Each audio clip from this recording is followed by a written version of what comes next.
Universal is making a strange play for Disney fans, specifically Walt Disney World annual pass holders, with a special discount not for Universal pass holders, but for Disney pass holders. We're going to talk about it today on That Park Place. Guys, this is a bold move by the folks over at Universal. Now, let's take a look. This is from Blog Mickey. It says, while a recent Universal Orlando Resort survey garnered a lot of excitement in the fan community when it presented various options for an Epic Universe annual pass, that wasn't the only thing Universal was exploring feedback on. After asking guests about a wide variety of Epic Universe annual pass options, which included things like a block of 10, essentially, like 10 visits, it wasn't like a straight up annual pass. Universal also wanted to get feedback on other ideas for their current annual pass offering. One idea that stood out from the options that were floating around is a trial rate discount on a Universal annual pass for current Walt Disney World pass holders. Now, here's what Blog Mickey knows. In survey to guests, Universal Orlando has thrown out the idea of offering a discount on an annual pass to Universal Orlando Resort for guests who currently have an annual pass to Walt Disney World.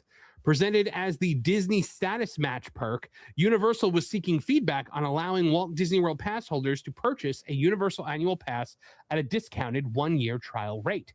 No other information was offered on the idea, but it is an interesting one. As Walt Disney World and Universal battle for the casual tourist attention, there is also a battle for the attention of the devoted annual pass holders, especially as pass prices continue to rise.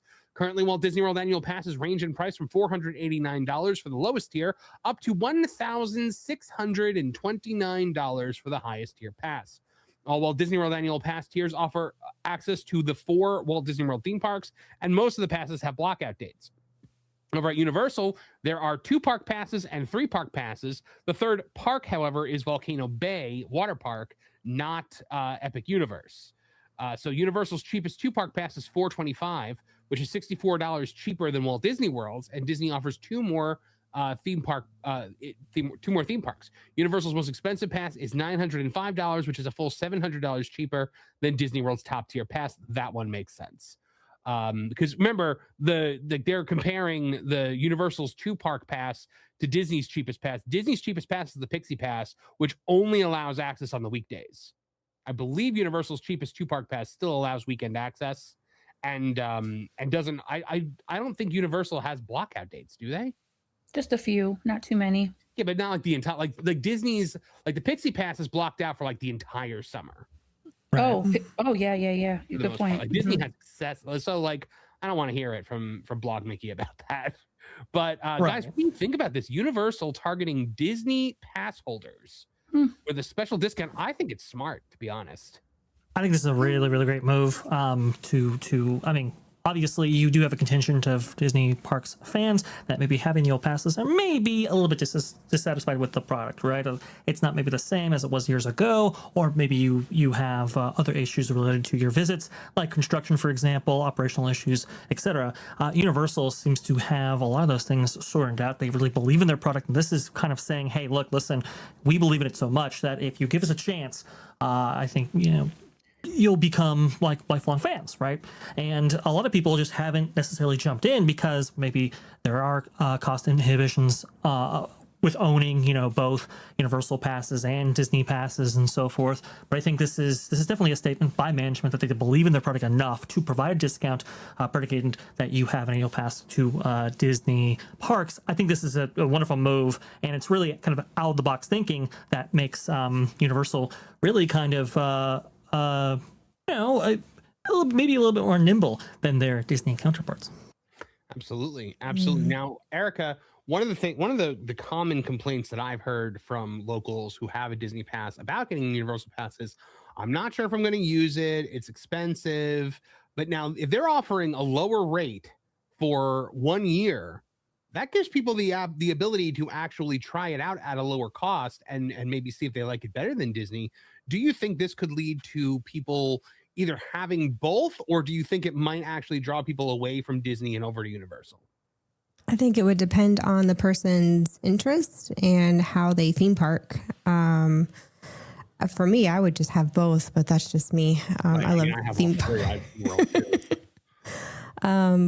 It's an interesting concept. I honestly expected more of people that are pre-existing Universal pass holders to get a discount on a new upcoming annual passport with Epic Universe added. I think a lot of us, that's kind of like traditionally what's expected.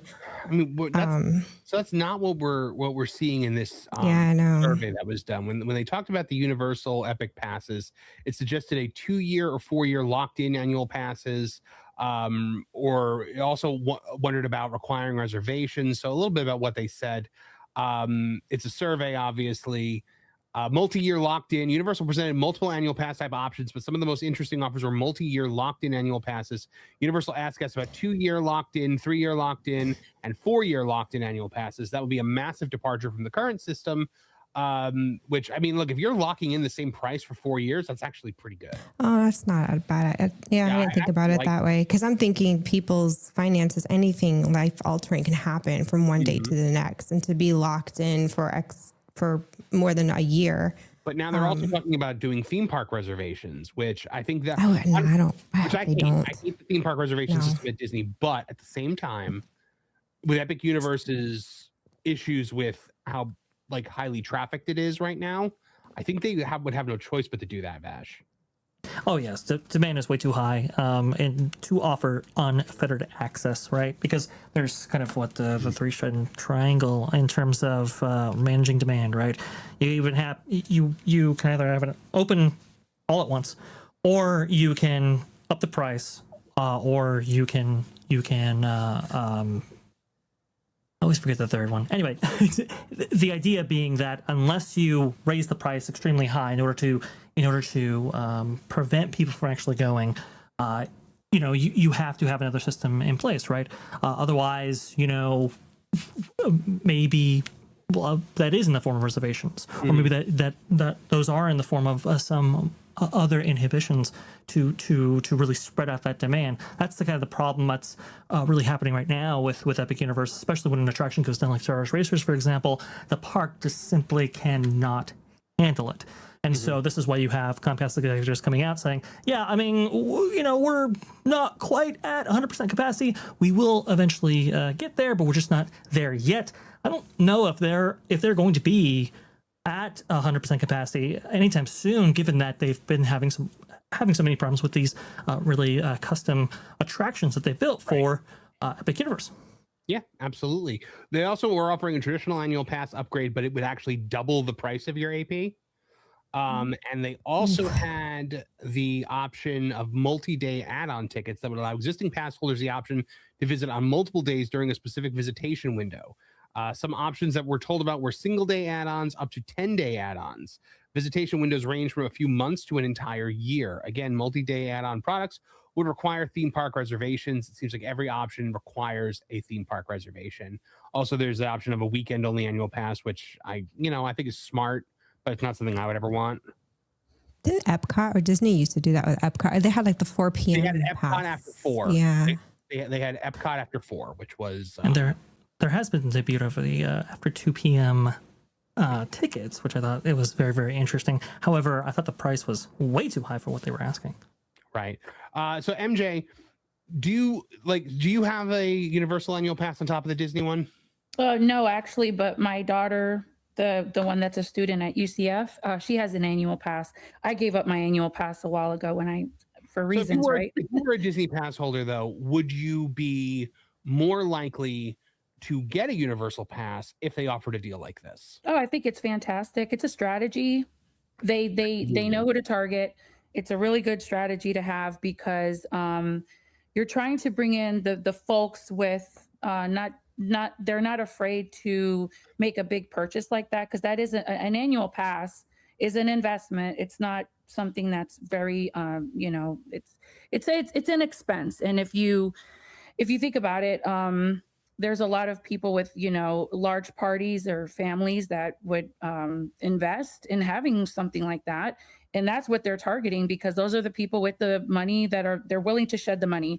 And I think it's a great thing to do for someone who's already an annual pass holder at Disney, because they're just about 25-30 minutes away from each other. It's a really good strategy. There's nothing else to it. But like you guys were all just saying, I was listening to you guys talk about Epic. Epic is an infant park. They're still working out the kinks. You know, there's good days, there's bad days, you know, but nobody wants to wait 5 hours to ride Ministry of Magic. Yeah. So, I mean, we just have to factor all of that. And I think they know that. And that's probably why they might lean towards reservations. But look at the Disney parks, they have reservations in place, and you still, there's not. There's never an issue getting a reservation for the most part. Yeah. Right. Yeah. And the lines are not even that long. I mean, I still cannot get it through my head how they sell the lightning lanes the way they do, because you're not waiting that long. Well, I mean, no, so in some cases you are, but like when it comes to the reservation system with Disney, I found that like the times where like it would fill up are typically times where the lower passes are blocked out. So it kind of evens itself out.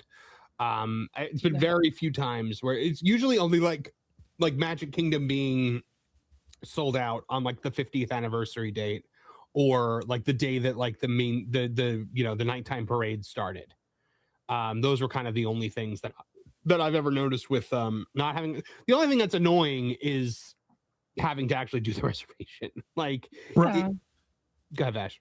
Well, right. I mean, that's the thing, right? It's an inconvenience at Walt Disney World, a minor inconvenience, but it's a big inconvenience for something like Disneyland, right? And Blog Making actually made the point in the previous article talking about the surveys and so forth, and actually adding on a reservation system that would be more akin to Disneyland, which is you pay, you know, I mean, in Disneyland's case, you pay $1,900 for a pass, and you have to make reservations for every single entry that you want to go to the parks, and there are huge restrictions on like missing a reservation, right? If you accrue 3 within the 90-day period, you can't make reservations for, I believe, 30 days or something like that.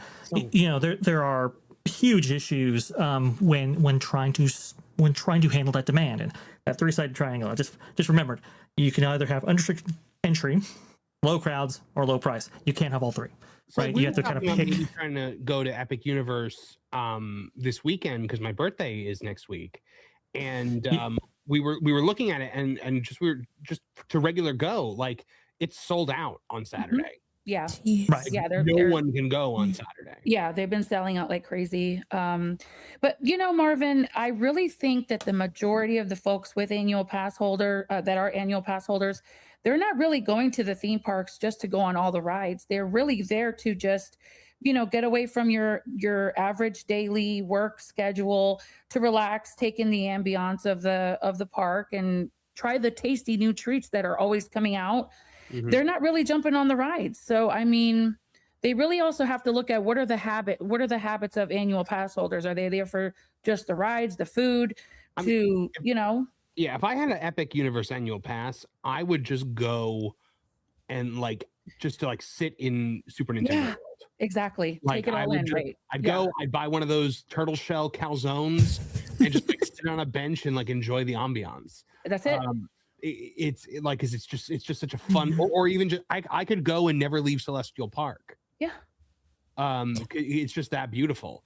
Yeah. So It is amazing. To illustrate just how many operational problems that Universal might be having right now, I guess they're closing at 9 p.m. every single day for 3 months out in the calendar. I mean, there is no 10 p.m. closing or later. That's currently available right now. One of the reasons might... Oh, go ahead. No, please. One of the reasons why that might be is, as Thomas Moslem actually recently illustrated at a Disneyland symposium that took place about a month ago or so at that park, he was suggesting that in his staff, or that maybe they might close the parks early in order to facilitate ride refurbishments and to have better operational throughput, right, on a regular operating day by closing early. So those are kind of the strategies that are employed by some of these, park proprietors in order to handle things like maintenance and so forth. It's a high demand park, one of the highest demand parks right now in North America currently as it sits. So how do you mitigate that sheer demand, right? When you have such limited supply, you end up doing things like reservations, maybe even lower hours, etc. When it comes to Epic, this is a park that was designed to be a completely different park when the sun goes down. It is one of those parks that was designed with the nighttime experience. And when it closes at 9 o'clock in December, well, that's fine, because you've got about 2.5 hours of darkness where you can explore at night. We were just there, I was there with Pro and Lorne last month with the sun starting to set at like 7:30. We got maybe 30 to 40 minutes of nighttime before we head. That's not enough. It's really not, especially when you want, especially if you want to see all 4 of the portals, at night. That's difficult to do. We didn't like Lauren had wanted to see Darkmoor at night. We weren't able to even get over there. Oh, that's a shame. Yeah, it was. I did get Lauren on Donkey Kong roller coaster though. That was fun. I do think, I don't know if Universal has explored this idea, but a lot of annual pass holders, to MJ's point, a lot of us buy annual passes, not just because of the rides, but because it's an investment. There's more to an annual pass than just accessing the park to get on rides. There's discounts from hotels to merch, food. And then there's other perks too that I wonder if Universal maybe haven't considered. My point is, if you bring the benefits to the table, people will invest whatever price you put with that annual pass. I know because I'm one of those people. You bring in like a nighttime exclusive for annual pass holders. You bring in, I don't know, maybe for Florida residents, have their own kind of like the annual pass days for at least the locals, because a lot of us that are out of state or country maybe can't get in on those, but you guys that are in Florida could. I mean, if they really could just hone in on the benefits, and trust me, people will come and they will buy your annual pass because of all of the benefits that come with it. It's not always about being the price and being price shocked. My question about an Epic Universe annual pass though would also be with this reservation system. Is it just for Epic Universe, or do you now have to make a reservation to go to Universal and Islands of Adventure? Because that I would be annoyed at. I would doubt. No, that's a good one. I would doubt that it would be for the other parks. I think it's just for Epic Universe. I think they might have said that in the article, but I'm not sure. Just the purpose of reservations would just be to mitigate demand, and that would be it. If demand stays the same, even with Epic Universe being added on, there would be no reason to add it on to the existing parks.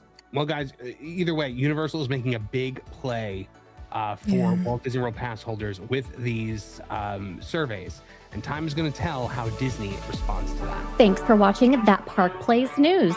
For more information, consider checking out www.thatparkplace.com. And don't forget to subscribe, share, like, and send this out on your favorite social media accounts.